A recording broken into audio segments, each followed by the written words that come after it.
அன்று சொன்னார் என்றும் அதுதான் சத்தியம்.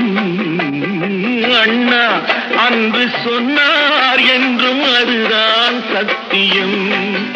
ஒரு தாய் வயிற்றில் வந்த உடன் பிறப்பில் கொஞ்சம் பிரிவு வந்தால் பின்பு உறவு வரும். நல்ல மனிதனுக்கும் நன்றி மறந்த